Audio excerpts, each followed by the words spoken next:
એક નાનકડા ગામમાં એક ગરીબ પરિવાર રહેતો હતો. ગામના નાના ઘરમાં રહેતી કુસુમ દુનિયાની સૌથી સુંદર છોકરી હતી. તેના ચહેરા પર હંમેશા સ્મિત રહેતું અને તેના હૃદયમાં દયાનો ભરપૂર સાગર હતો. ગામના બધા તેને પ્રેમ કરતા.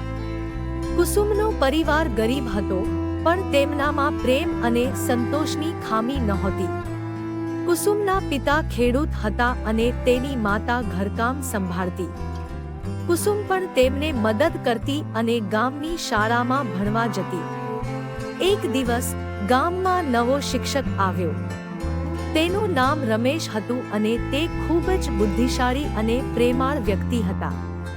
તેમણે ગામના બાળકોને ભણાવવાનું શરૂ કર્યું અને કુસુમ તેમની સૌથી પ્રિય વિદ્યાર્થી બની. રમેશ કુસુમની બુદ્ધિ અને સમજણથી પ્રભાવિત થયા. તેણે તેને ખાનગી રીતે ભણાવવાનું શરૂ કર્યું અને તેણીને ઘણી મદદ કરી. કુસુમ પણ તેમના પ્રેમ અને સમર્થનથી ખૂબ ખુશ હતી. ધીમે ધીમે રમેશ અને કુસુમ પ્રેમમાં પડી ગયા. તેઓ એકબીજા સાથે ઘણો સમય પસાર કરતા અને તેમના સપના શેર કરતા.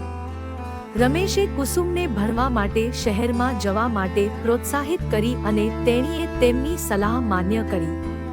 કુસુમ શહેરમાં ગઈ અને તેણીના અભ્યાસમાં ખૂબ સારું પ્રદર્શન કર્યું. તેણીએ ડોક્ટર બનવાનું સપનું જોયું અને તેના માટે ખૂબ મહેનત કરી. રમેશ તેના સંપર્કમાં રહ્યો અને તેને હંમેશા પ્રોત્સાહન આપતો રહ્યો. ઘણા વર્ષો પછી કુસુમ એક સફળ ડોક્ટર બની. તેણે ગામમાં પાછી ફરી અને ગરીબ લોકોની સારવાર કરવાનું શરૂ કર્યું. રમેશ પણ ગામમાં આવ્યો અને તેમણે લગ્ન કરી લીધા. તેઓ ખુશીથી રહેતા હતા અને તેમના જીવનમાં ઘણા ઉતાર ચઢાવ આવ્યા. પણ તેમનો પ્રેમ હંમેશા એકબીજા માટે મજબૂત રહ્યો. કુસુમ ગામના લોકો માટે માત્ર એક ડોક્ટર નહોતી, પણ તે એક દેવી સમાન હતી. તેણીએ ગામના લોકોના જીવનમાં ઘણો બધો સુધારો લાવ્યો અને તેમને ખુશી અને સમૃદ્ધિ આપી. આ વાર્તા પ્રેમ, સંઘર્ષ અને સફળતાની છે.